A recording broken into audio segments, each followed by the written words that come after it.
you doing, Met fans? Welcome to another episode of the Terry Collins Show, presented by Tunnel to Towers, supporting America's greatest heroes. Donate just $11 per month by going to t2t.org. That's T, the number 2, t.org. I'm John Arezzi, and joining me direct from Mets Fantasy Camp down at Port Saint Lucie is the former skipper of the Mets, the man who's back in the dugout for at least this week with the fantasy camp attendees, Mr. Terry Collins. Terry, how's it going down there? It's going great, John. We hope the weather holds out for us. It looks like we're going to get a little wet down here, but a little bit. But it's great to be with these campers, huge Mets fans. Love talking the game, love playing the game, and you tip your hat to them. A lot of these guys, I mean, they're out here and they're banged up, pulled muscles, and they don't miss it. They don't miss a trick. Boy, they love every second of it. So it's very, very entertaining. And as I talk to them every day, I said, it's our way as former Mets to say thank you to these guys. I mean, they love and support the Mets, and so to be here, be a part of them, give them some fun, it's worth every second. It is a fantasy for a lot of these guys, and a lot of these guys return and come back year after year for this experience. So I know that, a few of the people that we've heard from were so excited that you're in the dugout. And there was a guy, actually a pitcher who pitched a game yesterday, and we got a couple of pictures which we'll put up of this gentleman, and his name is Jim Ford. And so tell us about him. He looks like an older gentleman, but he was out there pitching and he had a good game. I guess you guys won 8-3. Yep. And Jimmy's been, I don't know how many camps this has been, maybe 20. He pitches every year, 60 some years old, throws it over. That's the best part. And loves every second of being out here. And again, this is what the camp is all about. It doesn't matter how old you are. They're playing, and they play. I didn't realize this, but they actually have leagues for these guys around the country. No kidding. 55 and over, and they play a lot of baseball. They love the game, and that's what's fun about being here. And I talked to him on the bench. I said, the fact that you guys are playing this game, and no matter how old you are, you realize how hard the game is still right now. I said, can you imagine how hard it is for the guys who really know how to play this game? I mean, the guys making a lot of money, it's hard for them too. So it gives them a great perspective of what professional baseball is all about. Yeah. Jim also mentioned that he was, just thrilled to death to have you, in the dugout there. But he also mentioned Josh Tolley, who I guess is working with you. Yeah, I've got my Josh Tolley's my coach, and there's some guys. I mean, we just played the team. Mackie Sasser is the manager, and he's got Mookie Wilson and Rafael Santana as his coaches. Great guys down there, and I'm going to tell you something about these coaches. They love this. They love these guys, and a lot of them have been here year after year after year. It's something they do. I mean, they actually have a Hall of Fame, a Mets Fantasy Camp Hall of Fame, and some of the coaches are in it. They get rings, they get awards, and these coaches love these guys, and they become friends. They see each other during the seasons, when the baseball season's going on, and they know that every year they're coming back and they're seeing those same faces, and it truly is amazing, and it's just an honor to be a part of this and to watch these, some of the greatest play. Doc Gooden's here, and of course, John, Doc. Here's one of the mega stars who ever played this game, and he is involved with these guys, talking to them, helping them out. It's really fun to see. I think Swoboda is there too from the '69 Mets, right? Ron Swoboda's here. Doug Flint and Bobby Wine is here. Bobby Wine, he's basically one of the commissioners, and he's the judge when they do the Kangaroo Court. And there's no funnier guy on the face of the earth than Bobby Wine. So, and he's beloved by these campers. Yeah, there's a great experience for everybody. But there was a surprise guest that showed up yesterday, and it was the owner of the New York Mets. He showed up at fantasy camp. Tell us about that. I thought to be honest, John, I got to tell you, I thought it was one of the coolest things I have ever seen. Yeah. Here's a man, obviously, who is unbelievably busy, not just with the ownership of the Mets, but his own business himself. Take time to come down here and have his picture and hang out with these guys at during lunch hour yesterday, talking to him, getting his picture taken with him, coming out and watching some of the game in the afternoon. I thought it was one of the coolest things I've ever seen.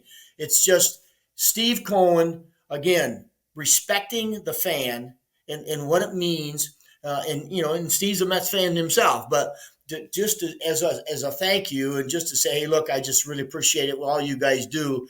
I thought it was one of the great things I've ever seen. That's awesome, Terry. I mean, that was such a surprise for a lot of the campers that went in. I'm sure even for yourself. So that was a wonderful gesture by Cohen for sure.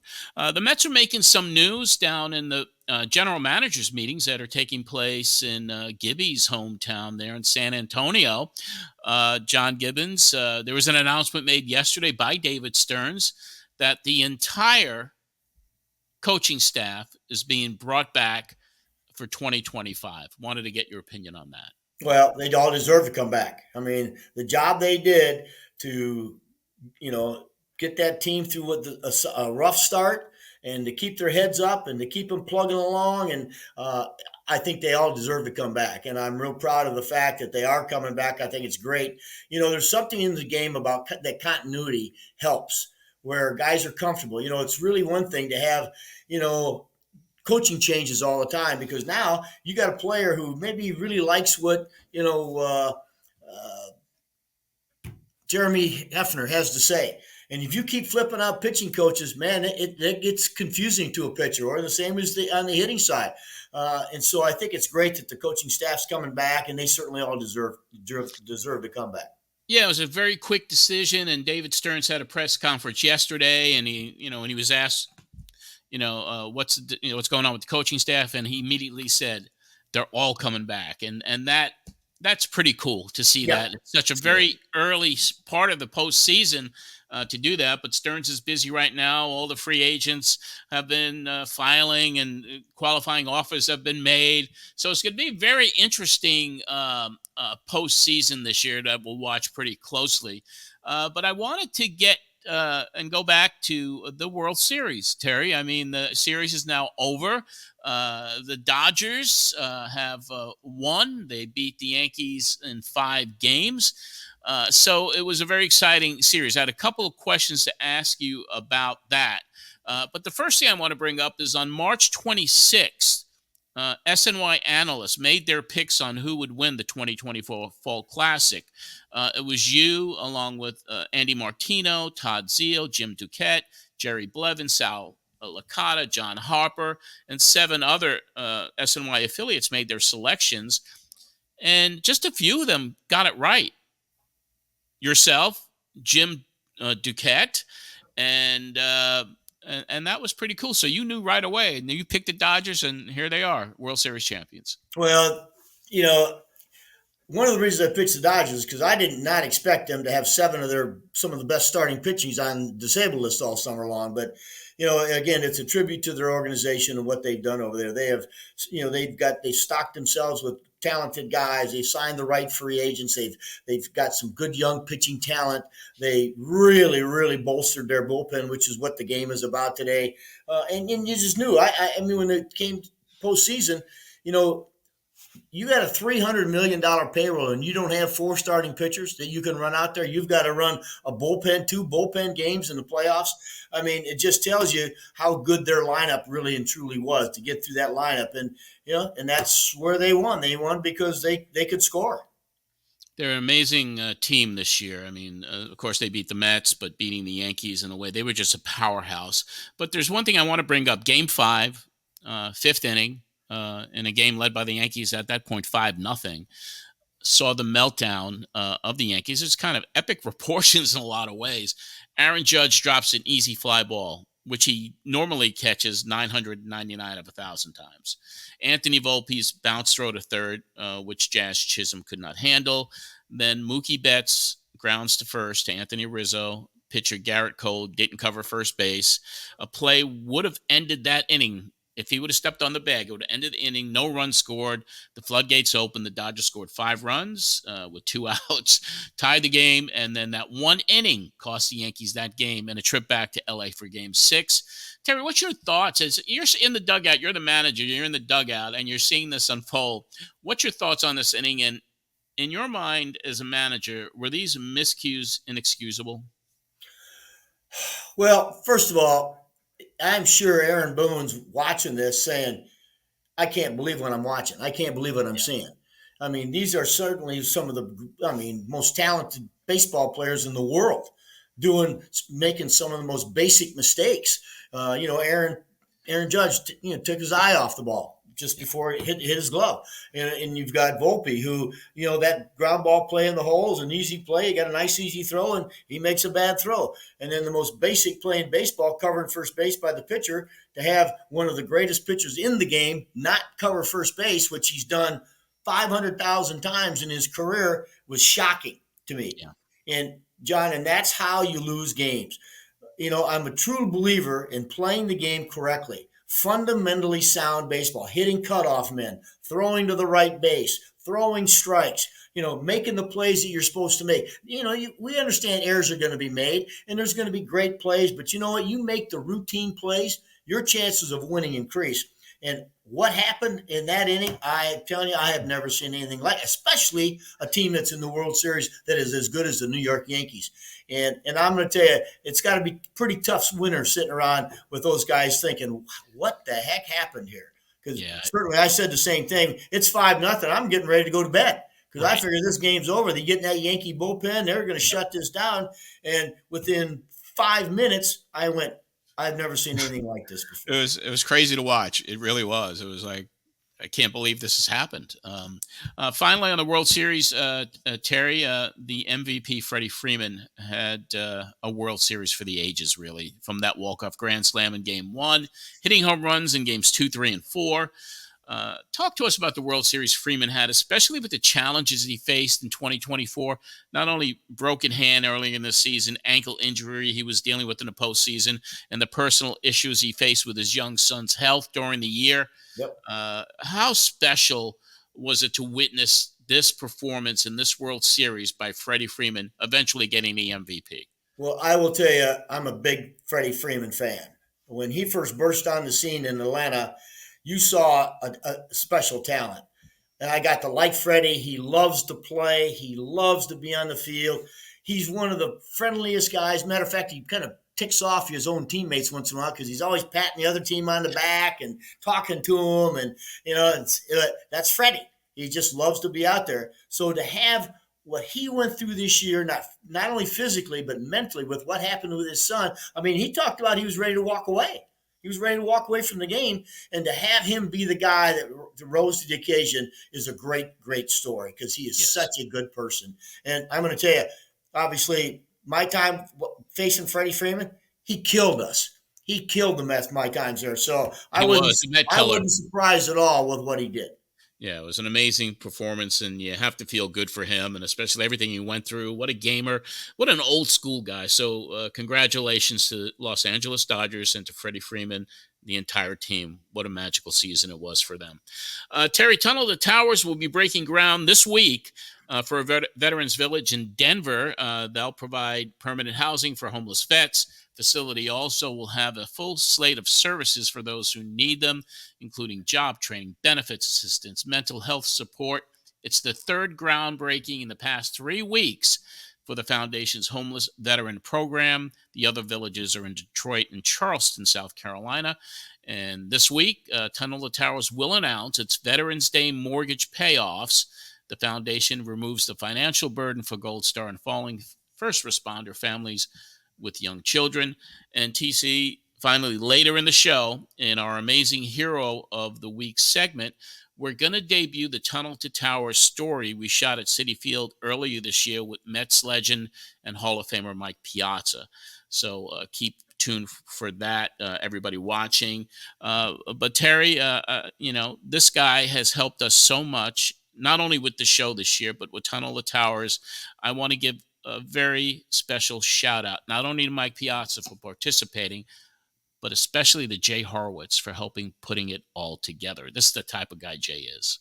Oh yeah, he's the best. He's the best. And you know what he's done for the New York Mets, and and all the former players. He heads up the alumni now. Uh, he's a special person. And when the time comes that Jay said, "Hey, look, it's time for me to retire," there better be something special prepared for his retirement. Nobody like him, I tell you. What a great guy. We'll be back with This Week in Mets history right after this from Tunnel to Towers. And former New York Met, the man who hit that grand slam single back in 1999, Robin Ventura. Hi, I'm former Major League Baseball player Robin Ventura, asking you to help Tunnel to Towers. I have a lot of admiration and love for what first responders do. You can't thank them enough, but you can support them, giving back to people that basically risk their lives for us every day. A donation of just $11 a month will go a long way. Go to t2t.org for more information on how you can help.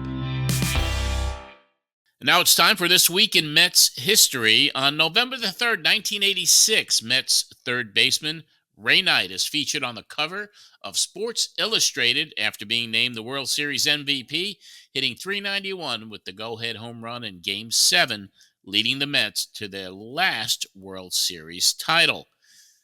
On November the 2nd, 2015, Daniel Murphy also appears on a Sports Illustrated cover when he had his incredible postseason, setting an MLB record by hitting home runs in 6 consecutive postseason games. He was the NLCS MVP after hitting .529 in that series against the Cubs. You can follow NYM History on Instagram to learn more about the history of the New York Mets. And now it's time for Talkin with TC. Today on Talkin with TC, we welcome one of the members of the SNY Mets broadcast team. He's been with SNY since 2013. His first assignment was covering a Brooklyn Cyclones game, and that was just the beginning. In 2014, he filled in for Kevin Burkhardt for 50 games that season and replaced Kevin in 2015 when Burkhardt left for Fox Sports. He's been the on-field reporter since then. He also covers the New York Jets for SNY. He's been nominated 4 times for the New York Emmy Awards, and along with Keith Hernandez, Gary Cohen, and Ron Darling, won the 2019 Sterling Award for the Best MLB Broadcasting Team. It's a pleasure to welcome for the first time on Talkin with TC, Steve Gelbs. Steve, how you doing? I'm great. When you asked if I could do this, I thought I owed about 1,000 of these to Terry because I can't even begin to calculate how many times I, as the host, asked to interview him. So more than happy to do this. Excited to be on, guys. Well, we're really glad to have you on, Steve. You and I spent a lot of time together, man. Throughout the years, and of course, I still watch you, and it still entertains me like crazy to see what antics you're doing to entertain the fans for the broadcast. And you bring so much to the broadcast because it's a whole different perspective that the fans don't see that you bring to them. And I just think it's wonderful to have you on, and we're gonna talk about some of those things. Great. Yeah, no, I'm looking forward to it, man. Shoot, whatever you want. Steve, you were there in 2015. You were there, during the Buck era when they, got in the playoffs, and then this year. Can you compare any of them to what you saw this summer? No, I really can't. And I'll be honest with you, Terry. I mean, that 2015 season was about as special as it gets. And I really did not think that I would ever cover anything close to it.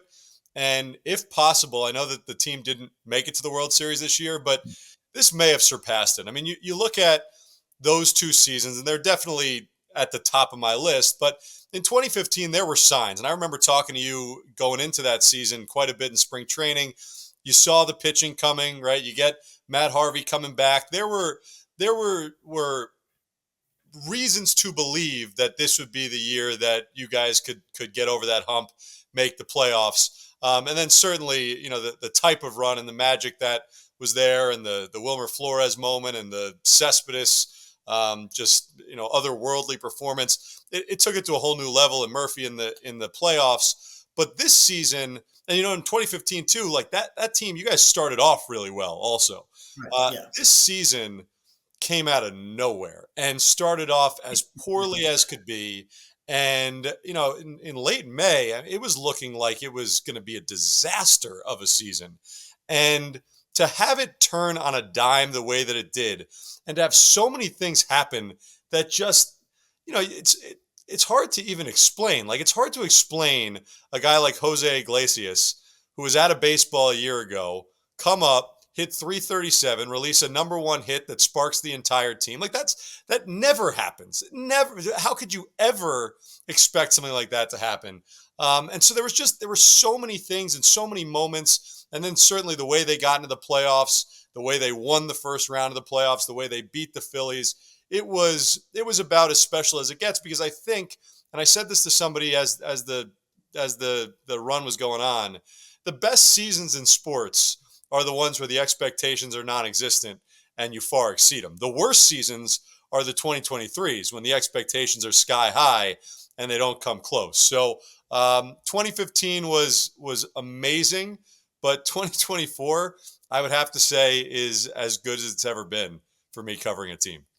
I got to tell you, I felt the same way. I mean, I lived 2015 and how special it was, but to watch what happened this year, and I talked to Carlos 2 or 3 times during the summer, and especially in May, I called him in May and said, "Hey, man, just hang in there. It can't get worse. It's got to get better." And sure enough, he turned it around. I thought he did an absolutely exceptional job. Yeah. So for me, that is probably the number one takeaway from this season, is that after years and years of turnover, Mets have not had stability since you in that role. There's been so much turnover, and you want to have the right person in place, but you also need some time to build a program out and bring some stability. And I think when you look at where the Mets are as an organization right now, you never know exactly what's going to happen, but I think they've got stability now in the manager's role. I think they've got stability now with David Stearns, and that Steve and Alex at the top are going to give them as much resources as they need. And so, for me, with Carlos Mendoza, he was a revelation. I did not know much about him. As soon as they made the hire, I heard only good things, but you really never know how somebody is going to handle the downtimes. And we saw very early on how Mendoza handled the valleys. And that, to me, was the most impressive thing to happen, is he was the exact same guy the day he got the job, day one of spring training, the 0-5 start, the 11 games under, as he was when things were getting really good and they clinch and they win. He was as steady as it comes, which for a first-year manager in New York City, almost unheard of. So, Right. if you're a Mets fan, you got to be really excited about the guy you've got leading the charge now. Right.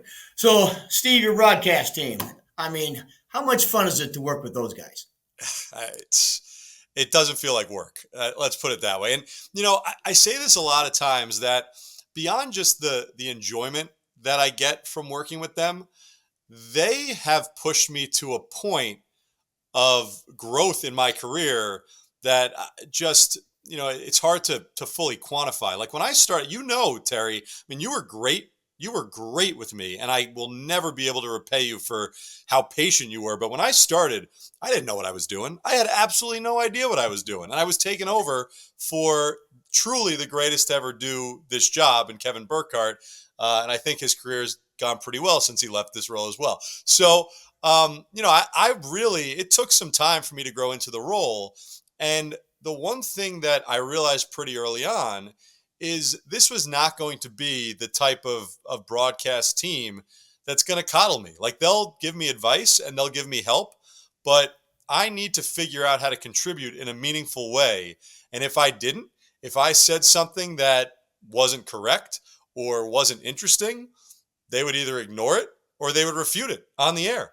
And, and honestly, it didn't feel great at the time, but it was what I needed, because it really pushed me to say, okay, what do I have to do to get better? What do I have to do to find things that interest these guys? How do I have to kind of carve out my own role on this broadcast that brings what I'm good at to the table? And so it took some time, but once I got there and once I understood what our broadcast is all about, then it just became as fun as can be. And I think, for me, the most fun aspect of it is the freedom that comes with it. There are a lot of broadcasts, and this is no knock on any others, but it's kind of structured. This is what we're going to do tonight, and this is when the sideline reporter is going to come on, and he's going to do an injury report. She's going to do an injury report, or recap something the manager said in the pregame press conference. We go into every day. We have a loose idea, but we just let the night take us where it's going to take us.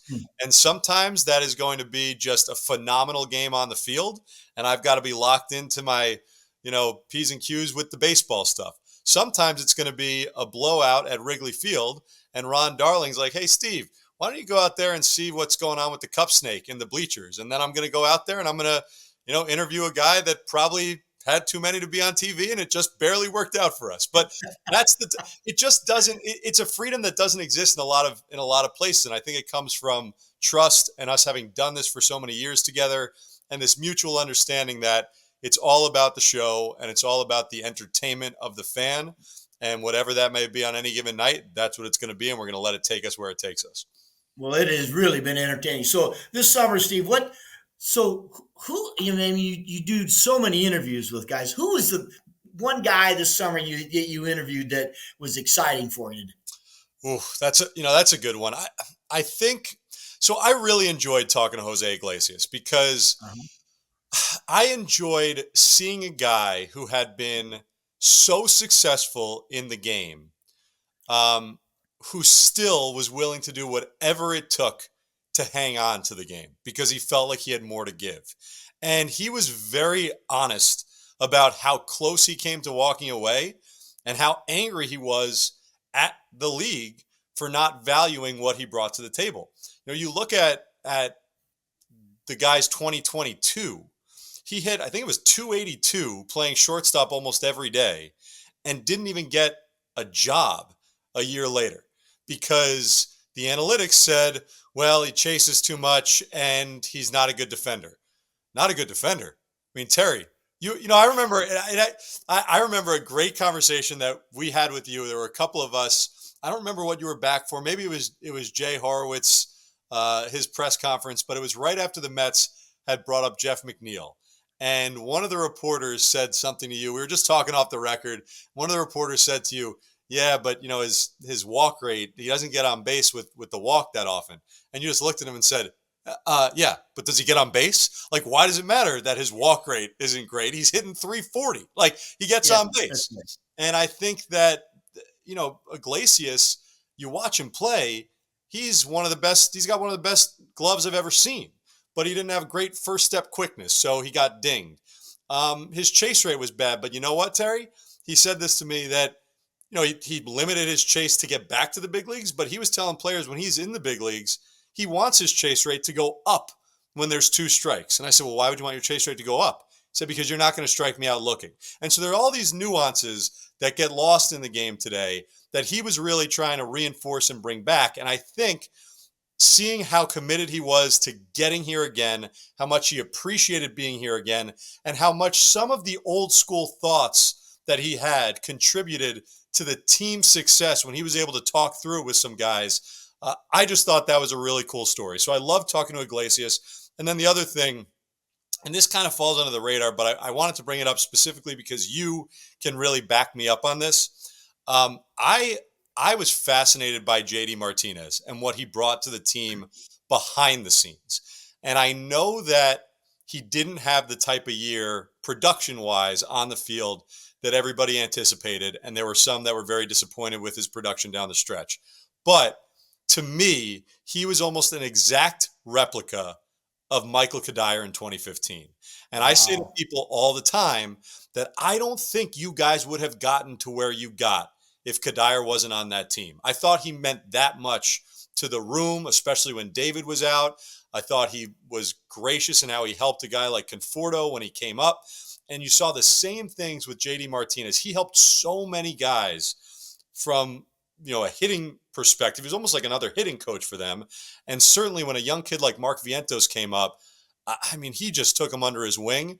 And so those are the types of things that people don't see. but I loved watching what he brought to that team. And I think that a guy like him, a guy like Kadire at the end of their careers probably don't get enough credit for the roles they played on both of these teams.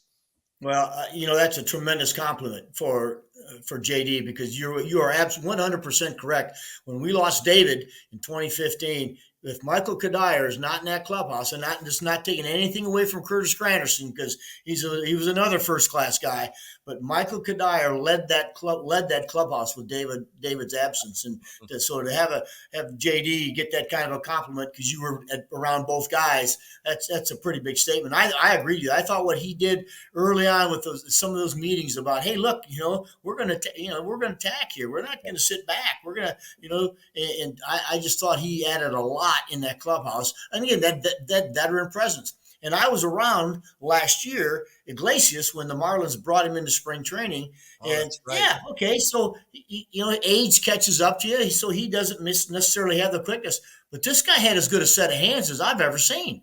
Yeah. And then once in a while, you want that shortstop. Or, we saw AC Asdrubal Cabrera play on a bad knee for 2 years. And you know what? We were fine with that, because when he got to a ball, you were out. Yeah. He caught it and got you out.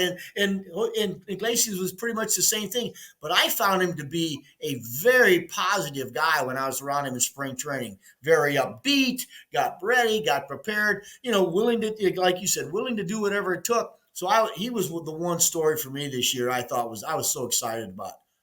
Yeah, I couldn't agree more, Terry. And I to your point about when Asdrubal got to a ball, you were out. I remember having a conversation with Mike Sarbaugh this year about Iglesias, and he said the same thing. He goes, sometimes it's really nice to just have a guy that he is going to make the play if the ball is anywhere near him. Like sometimes guys might have better range, but they're not going to be as sure-handed. And there's a benefit to having a guy that is going to eat up everything that comes his way. That's absolutely right. I mean, again, when you're managing a game, you got to know what your players are going to be able to do. And when you have, and by the way, now we have all of the analysis to where to position guys. Mm-hmm. So that shouldn't help them out as much, because a lot of that time percentages are in your favor that ball is going to get hit in that general area. So If you got a guy that can catch it, it's got to make your club better. So some of the fun things you did. I mean, that you testing that food, I'm telling you, I must have laughed. I'm interested in the game, and they'd flip to you, and you wouldn't even know. I don't even know if you knew the camera was on you, and you'd be eating this sandwich, and I'm not sure if you liked it, if you're going, God, what am I going to say about this? But that cracked me up. Well, so how did you come up with those kind of things? So this is what I mean about our team and our group, and just the willingness to have fun. And I mean, it's a long season. We're not doing brain surgery here. And so we were all out to dinner. We had a Saturday day game in Cincinnati. We all went out to dinner. This is Gary, Keith, Ron, or whoever. I think it was Gary and Ron were on that show. So it was Gary, Ron, me, and our guys behind the scenes as well in the truck. And they start talking at dinner about how there's this vending machine, this like old vending machine that they've seen for years outside their truck. And it's got some of the most disgusting looking food. Like, who's going to get tuna fish out of a vending machine? And they said, we've never seen anybody use it. Like, who eats that stuff? And I just, because I'm a glutton for punishment and I'll do whatever it takes, I just go, I'll eat it. I'll eat it on the air tomorrow if you want. All right. So I went out. I think we killed it. Oh my! Went out. I got this burrito, this hamburger, and something else. And I said, all right, I'll eat the burrito on the air. And I went. There's a microwave in the bowels of the stadium. I heat up the burrito and I go out. And when I took the first bite that you see, I make this face because I didn't put the burrito in for long enough. So it was like I was still taking a bite of like a cold frozen burrito. And then again, you just then I just let it go, and we have a fun back and forth. And I'm, as I'm getting into it, I'm like, this actually isn't half bad. But that thing sat with me for the rest of the day. You could just feel it the entire day. And the funniest part of this whole thing, so everybody loved it. We had such a good time. People, still bring it up to me when I'm around the stadiums. But I missed the next 2 games because of a family commitment. And so they joked around on the broadcast that I missed it because I had food poisoning. And so we were in, I can't remember whatever city we went to next, but I met the team wherever they were, and I get on the bus, and David Stearns comes on the bus, and he sits in front of me, and all of a sudden he just whips his head back, and he said, "Hey, I haven't seen you since. Did you really get that sick from that burrito?" Like, I'm okay. I'm fine. So, Steve, tell me, how'd you like doing play-by-play? Because I saw some of the games you did. How'd you like that? Terry, I think this is a great lesson. It was a good lesson for me. It's a great lesson for everybody. So I never in my life, not one time, had ever done any play-by-play. I had made a tape when I was like a sophomore in college trying to do a basketball game. And I was so bad and it was so hard that I was like, you know what? My brain doesn't work this way. And I kind of kept that, I guess you would call it a self-limiting belief with me throughout the entirety of my early career. And I said, I'm good in the studio. I'm getting good at this sideline thing, but calling games I can't do. And as the years went on, Gary and Howie and some of my bosses at the network kept saying, "Hey, why don't you try it? Why don't you just try doing one game? Like you've been around so much. The fans know you now. Like you don't need to be Gary. Just try and, have fun with it, tell stories." And I kept saying, no.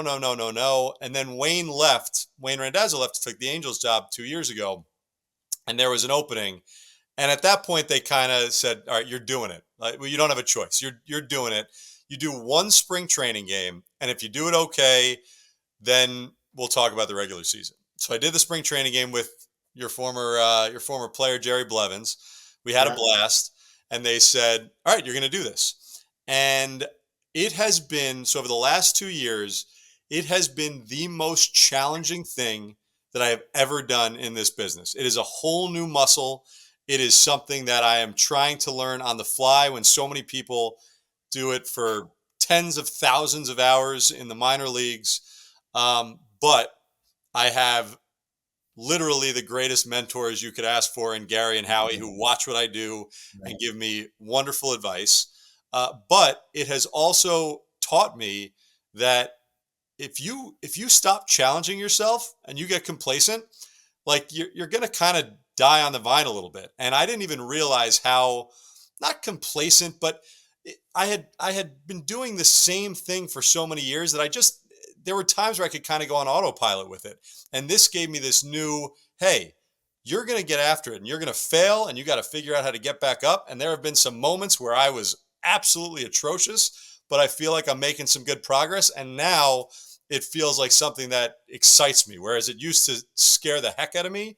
Now it excites me to see how much better I can get, and how far I can go with it. So it's been a really, really interesting growth experience for me, and I've really enjoyed it.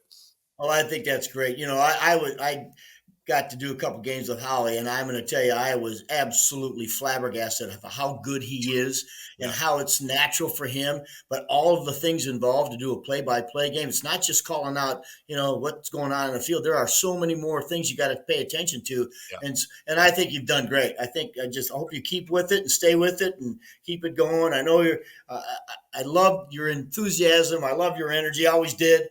You always have a smile on your face. I've never seen you down. I've never seen you in a bad mood. So I think that's a positive thing to do. And we just want to wish you the best in all of that stuff. So I know that John's got some questions for you, so I'm going to bring him on. All right. Thanks, Terry. Steve, you're a Queens guy, aren't you? Born in Queens. I moved to Connecticut when I was 2. But yeah, we could say I'm a Queens guy. Rego Park. Yeah, my formative years, years 1 and 2. I was a Queens guy. Were you a Mets fan growing up? Or Oh, Yankees you're gonna fan? kill me. No, so it's already out there. I did not. I grew up a Yankees fan. That was actually, You want a funny story? So when I got the job, when I took over for Kevin, Steve Serby did a Q&A with me in the Post. And I said to our PR guy, I said, "Hey, they're going to ask me if I grew up a Yankees fan or not. Yankees or Mets fan. Do you want me to lie?" And he was like, no. The worst thing that could happen is you say you grew up a Mets fan, and then about 5 years down the road, there's a picture of you wearing a Yankees hat. So I said, I think it was in the Post when I did it, and I think I said something along the lines of, "Yeah, but Matt Harvey grew up a Yankees fan too, so it's not a big deal. But what I will say, and I'm dead serious. This is not me trying to massage it.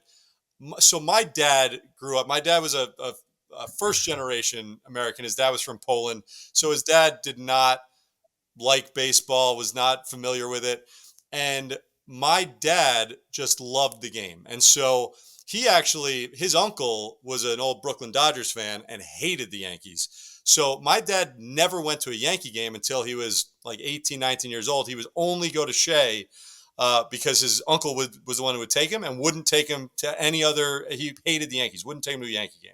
So when I was growing up, as much as we liked the Yankees, my dad was always, hey, we like the Mets too. And we would go to so many baseball games that we probably went to Shea and Yankee Stadium equally because whoever was home that weekend, that's where we were going. So for me, it was never like, I don't even remember until I got a little bit older, like high school age, there being this just insane vitriol from both sides. It was, I never had an issue with the Mets growing up. But now, now it's, now you don't say that. Now you don't say that. Yeah, I was. My first game was in 1966. My uncle was a diehard Yankee fan, and it was 4th of July weekend. And he said, "You want to go to a ball game?" I haven't been. And he took me to Shea. If he would have taken me to Yankee Stadium, I probably would have become a Yankee fan. Well, it was all, for my dad, it was all Mantle, right? And that's what, same thing, like Oh, it was Mantle. Oh, that yeah, generation, yeah. it was all Mantle. So Yeah, I got to see Mantle play at Yankee Stadium a couple times before he retired, so that was good. I go way back, but I want you to tell us your favorite Terry Collins story. I mean, you worked with him for a few years, and I always kind of ask some of the guests on, especially the announcers, what's your favorite TC story? God, put me on there's so many. There's so many things, seriously, that I mean, from personal things that I mentioned this, I went over this a little bit where I felt like I was on skates all the time my first year. And he was so gracious to me and so good to me. I remember, actually, Terry, there's no way you remember this, but I remember in 2014, I was filling in for Kevin. I didn't really know the protocol. I knew we had I knew we had our pregame press conferences with Terry, but I didn't know if you were allowed to then like talk to him on the field afterwards. And I'd see people go up and kind of chit chat with you.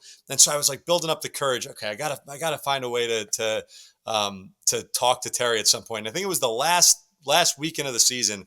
And I went up to you on the field and I said hi. And you could not have been nicer. And I think you told me, I don't remember if Juan Lagares had been batting second or something. And you said, I think I might try Lagares out at leadoff. And I said, can I say that, Terry? And you looked at me, he goes, yeah, sure. You could say that.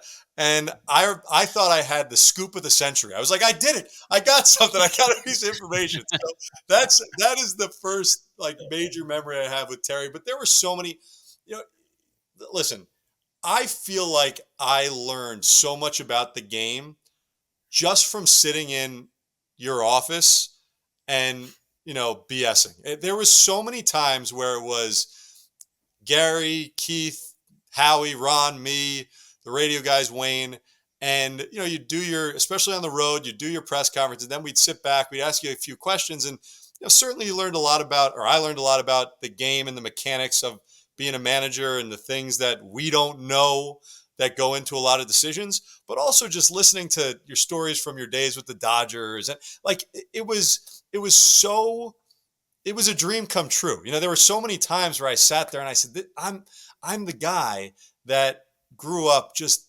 loving every aspect of this game. And now I'm sitting with a big league manager who's a baseball lifer, who is just throwing his wisdom out there. It was so cool for me. Wayne and I used to talk about it all the time because Wayne and I started the same year.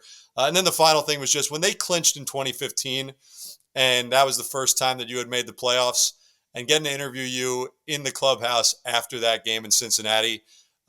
You're not supposed to root, but Terry's, as I'm sure you've heard from many people, as good a guy as you're going to meet in this game.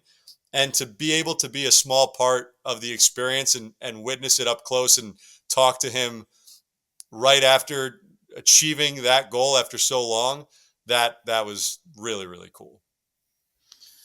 Well, I mean, this whole season, getting a chance to do a podcast with Terry and seeing how beloved he is with everybody that we bring on and those stories that they share, it's been a very special season, as the Mets had this year. Very special season, and of course, you remember 2015, and this year was just incredible after the abysmal start.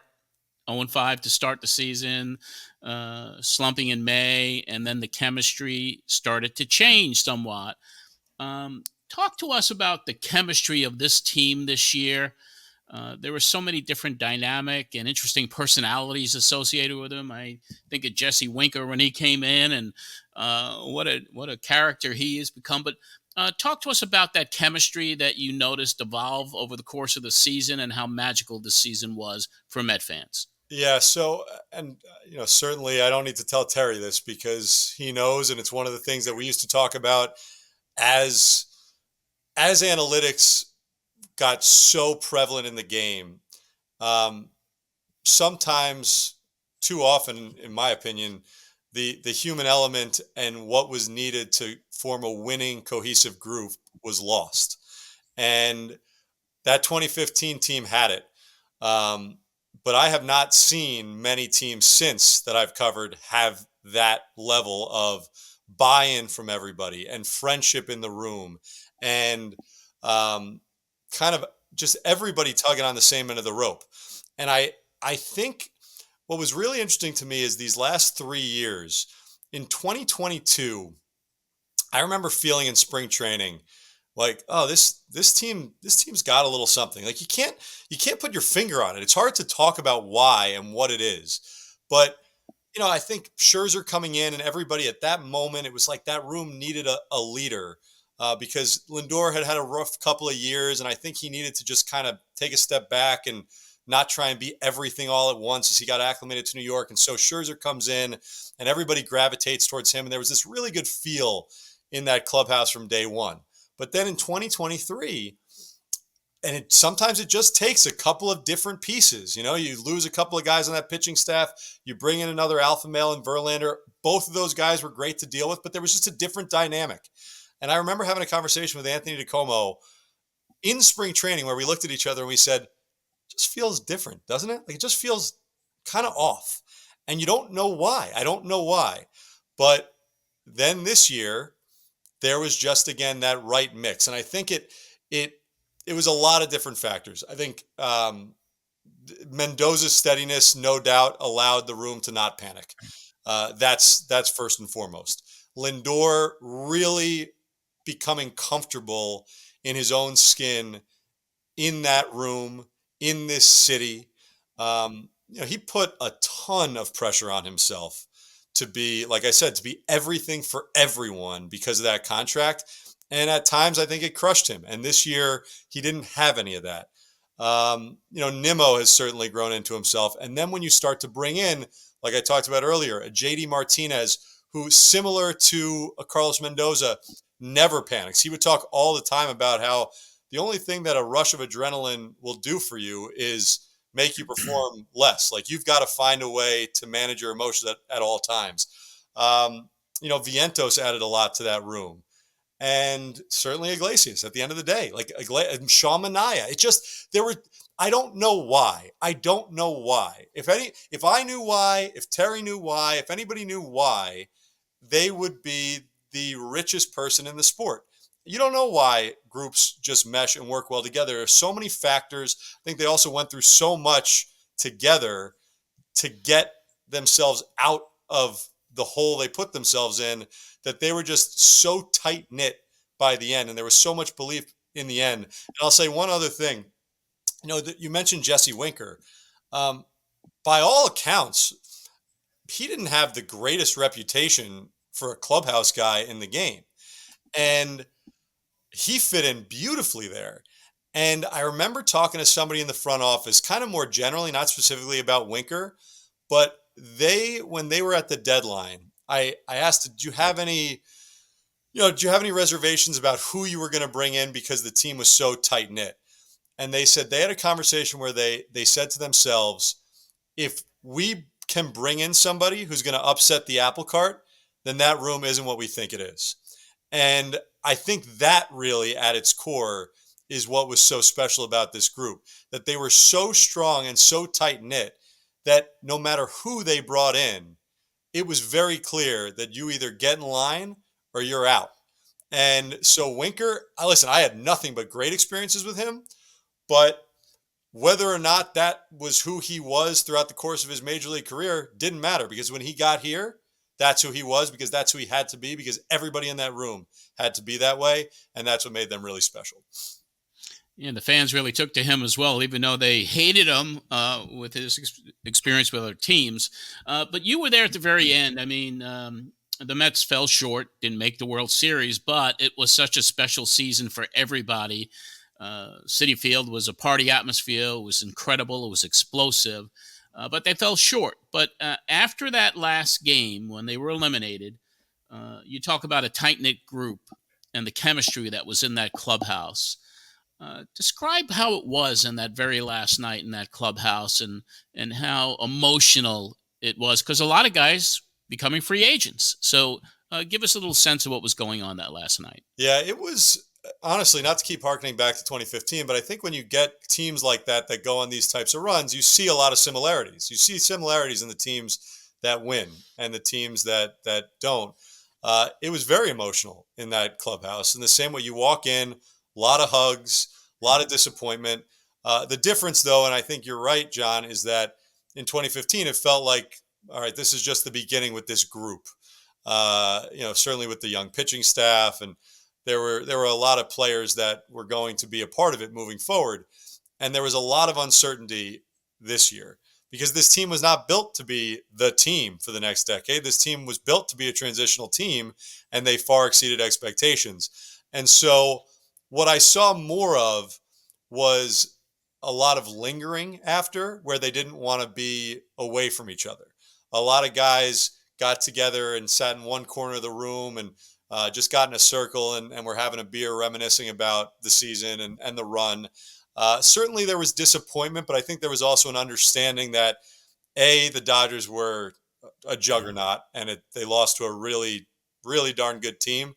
But also, this season took a lot out of them, and it didn't surprise me that Game 6 went the way it went. Manaea was on his last legs. The pitching had really, pushed itself, I think, as far as it was going to go. And so I think there was a sense of pride in what they accomplished, in a way that, they're going to be disappointed. They wanted to go all the way, but I think they understood that they accomplished a heck of a lot. And they were proud, but they didn't know what was going to happen after this. And so they wanted to take it in one last time. Yeah, that had to be very emotional. And of course, I have just a couple more. Then we have a couple of fan questions. So appreciate your time. Yeah. Now that we're in the off season, the Mets have 13 free agents. Everyone's filing, and some qualifying offers were made. But the top of the free agent list, Pete Alonso, you have Manaea, you have so many. If you had to predict, and it's probably a hard prediction to make, who do you think have the best chances of coming back to this team in 2025? The really strange thing is that for a team that was that tight-knit and that successful, I think there is a decent chance that very few, if any, are back next year. I think what Sean Manaea did, and the Mets would love to have Sean Manaea back, but there's every chance in the world that he is going to get the type of contract that the Mets might not be comfortable with. I think they'd love to have, under the right circumstances, the two pitchers back in Manaea and Severino. I've kind of gotten to the point, I don't know the Mets thinking on this, but if Quintana is willing to accept a shorter term deal, I think he's a great guy to bring back, a great guy in the room, great guy to stabilize the back of the rotation. So, it wouldn't stun me if one of those pitchers came back on a shorter term deal, but I think we've seen with David Stearns in his time with Milwaukee, and even the way he approached last offseason, that generally he's not a guy that is keen on going incredibly long term with pitchers because of the volatility there. And then, obviously the name, Jose Iglesias, I would love for them to bring him back, but they've got a lot of infielders that are coming up that they want to give room to. I think Iglesias might get an opportunity somewhere else where he can get a major league deal and assure himself a starting role. So I wouldn't be surprised if he's not back. The one that everybody's going to harp on, rightly so, is Pete Alonso. And I'd be lying to you if I had any real gut feel. I could see it going either way. But the thing that I keep coming back to with Pete is he's with Scott Boras. And the one thing we've seen with Boras over the last number of years is that if the market that they hope for doesn't materialize, they don't take a lesser deal early on. They push this thing to the end. And they sign in mid-March for, if the market doesn't materialize, a 3-year deal with 2 opt-outs. You see that all the time with Boras clients. And I'm not saying that Pete Alonso is not going to have a robust market, but I am saying that if you look at the game today, a first baseman on the other side of 30, that's not what people pay for. And he had some great moments in the playoffs, but he had a down year by his standards this season.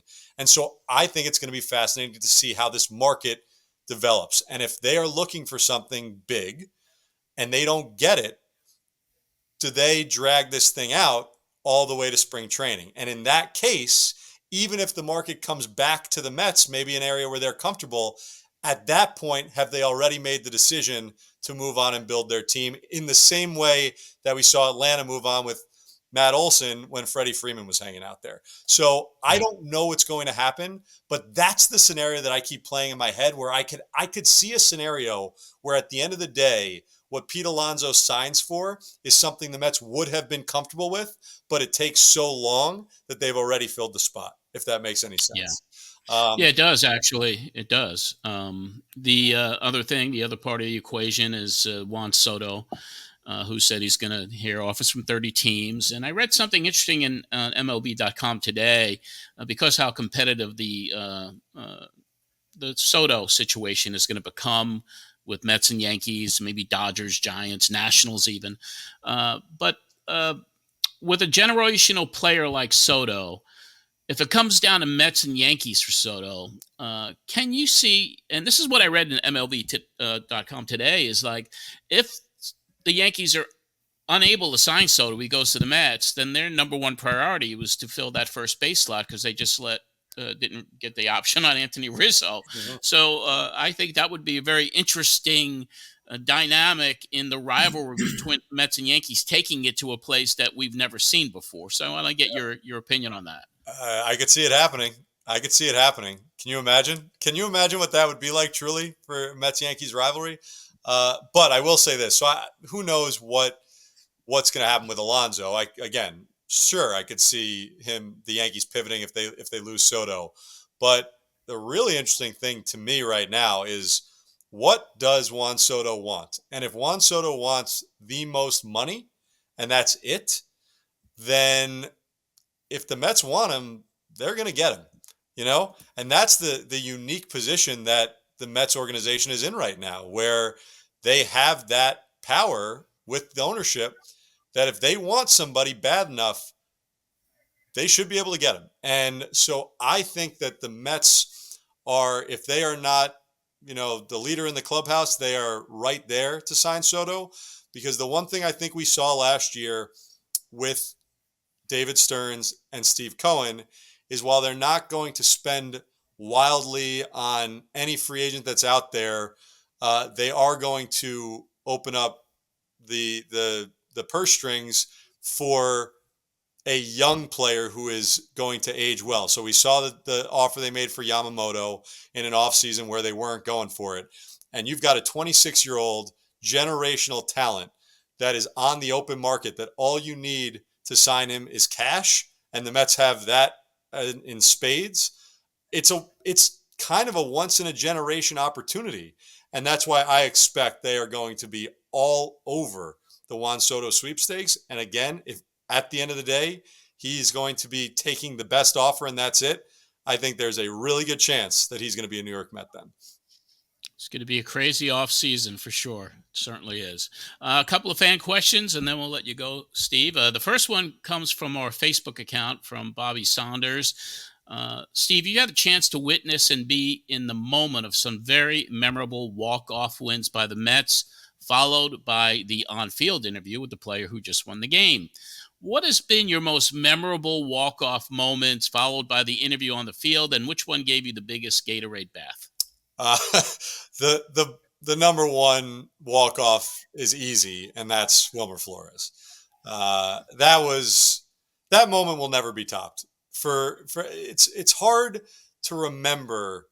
Sometimes you get away from it, and it dissipates in your memory a little bit just how amazing that was. But the emotions associated with that and the way, I mean, Terry, you remember how different it felt for Wilmer Flores in that stadium the day after the trade that didn't go through versus the day before. That fan base, I'd say they were lukewarm on Wilmer. They were fine with if the Mets wanted to move on from him.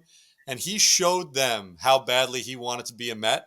And he became, at that moment, right then and there, he became an all-time beloved Met. Anytime he walks into Citi Field, he's going to get an ovation. And for him then, the day of the trade deadline, to do that in a huge game, by the way, and to do it in a moment where he hadn't hit a home run I feel like he hadn't hit a home run in like a month or a month and a half, and to round third base and, have that Mets jersey that he's pumping his chest with, it was just, I get chills right now even thinking about it. And so to do that interview, that was easily number one. Biggest Gatorade bath, that's hard to even quantify. There was one with Asdrubal Cabrera that might have been the one after he hit the walk-off against the Phillies, and he threw the bat in the air. Yeah, that was a pretty big Gatorade bath. But the Wilmer one, I truly believe the Wilmer one will never be topped. Yeah, one of the best memories ever for a Mets fan, and especially for UTC in the dugout and you covering it on the field. What an exciting moment that was. We have one from the X account. Comes from Amanda Kohut. This goes back to the burrito, but she asked, which was nastier and more traumatic, the Skyline chili or the burrito from the vending machine?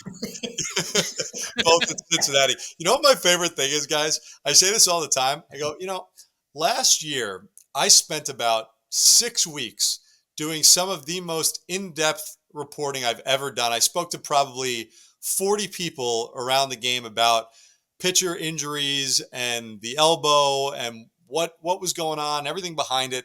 And it was the most proud I've ever been of any reporting work. I was in the booth for like 2 innings and it went really well. And the only thing that I get asked about when I walk around the stadium is how's your stomach doing after that vending machine burrito? That's all anybody cares about. So no, but the nastier one for me, I would have to say, was the vending machine burrito. The Skyline chili, I'm not a huge fan of, but like I said, the vending machine burrito, I can feel it. Like it just sat there. It just sat in my stomach. May still be there. Yeah, there's remnants of it still here, definitely. And I remember reading the ingredients on the air. There were over 90 ingredients in that one burrito. So it's probably not a lot. I don't think that was great for the whole eat whole food trend that's going on nowadays. We've had a lot of different things that you've had to consume during the course of a season. So we got to take our hat off to you. That'll wrap it up for the questions here. Turn it back to TC. This has been a pleasure. Well, Steve, it has been a pleasure. Thanks for the time. As you can see, I'm down here in fantasy camp. So my team's playing pretty good. So I got to get out and make sure we continue towards the championship game on Thursday night here. So, but thanks for your time. How's the arm? Great to see you. As a BP, my days are over. I don't. I watch now. I watch and I don't try to predict. It's pretty funny. The guys were saying, some of the campers are saying, we want to go back and have that game at the end of the camp against the staff. We really like to play against you guys. I said, my playing days are over. I don't know. No. I mean, when you turn 75, Steve, you gotta have my mind said, yeah, that'd be fun. Yeah. But my body said, it's not going to be fun. No, sure. So it won't be. But thanks for your time. And it's great to see you as always. And all the best. Keep getting those Jets going. I love to tune in and check you out once in a while. So all the best, pal. Thank you very much. Great seeing you, man. Anytime. John, thanks so much, man. Well, Terry, Steve Gelbs, is such a great pleasure to have him on the show. You know, John, I was there when he first burst on the scene, and he was right. I mean, you could tell he was, nervous and tough, but I will tell you, his growth through the years and where he's at today is a tribute to the fact that he was going to make himself better and did. He's fun. He's fun to be around. He's got a great personality, and I hope he continues to try to get back and be a play-by-play guy, because I love to talk to him. I love to be around him. His energy level's off the charts great, and I'm really, really proud of the fact that, I got to be around him and just to see how he's grown, and I wish the best for him.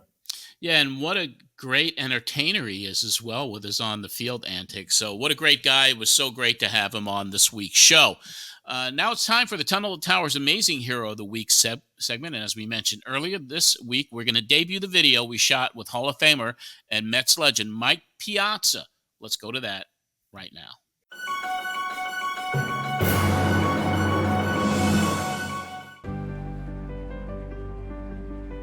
Mike Piazza. Good to see you. I want to bring you back to 9/11. Yeah, it was gut-wrenching. It was really range of emotions, from anger, obviously sadness, despair, frustration. Everybody was looking for a glimmer of hope. 10 days afterwards, you're playing Atlanta. New York was down. There's a lot of 9/11 families that were there that day. And then you're up in the 8th inning, and you hit that miraculous home run. Lopez wants it away. And it's hit deep to left center. Andrew Jones on the run. This one has a chance. Home run! Mike Piazza, and the Mets lead 3-2. I was very blessed to be in the right place at the right time and have a lot of people pulling for me. You would not think that sports could do something like that, but it can, and you did. It's really kind of bittersweet, obviously, to look back, seeing the tragedy of that week. I know you guys were going down to Ground Zero. You were visiting different firehouses and police offices, and it made a difference. Listen, we're part of the community. We have to get out there and do what we can. When we came in the room to see them light up a little bit and kind of pick up their spirits, that was something very rewarding, which we were able to help them and they were able to help us. Tunnel to Towers Foundation, we made a promise. The promise is that if you give your kids a kiss goodbye, and you go out there to protect us and you don't come home, then we're going to take care of your family left behind. And we can, in turn, give them a mortgage-free home. Well, that's a very noble quest. The fact that it comes from your heart is the most important thing. Hi, I'm Mike Piazza. Let's go Mets, and let's help Tunnel to Towers. Just $11 a month will go a long way to support our first responders, soldiers, and veterans. Go to T2T.org for more information on how you can help. All right, we'll have another T2T Amazing Hero on next week's show featuring former Mets manager Bobby Valentine. Well, Terry, that's going to wrap it up for this edition of the Terry Collins Show. Any final comments as you get ready to get back on the field to manage your team? Yeah, I've got to get back out there and get my team going. But it's a lot of fun. A great show. I really enjoyed it, John. And I think we're going to have something special next week. So I'm looking forward to seeing you next week. Same here, Terry. Listen, have a great day. Have a great rest of the week at Fantasy Camp. And that'll wrap up this edition of the Terry Collins Show. You can follow Terry on X and Instagram at TerryCollins_10. And don't forget to subscribe to our show on your favorite podcast platform or on YouTube. Just look for the Terry Collins Show. For Terry Collins, this is John Arezzi. Have a great week, everyone.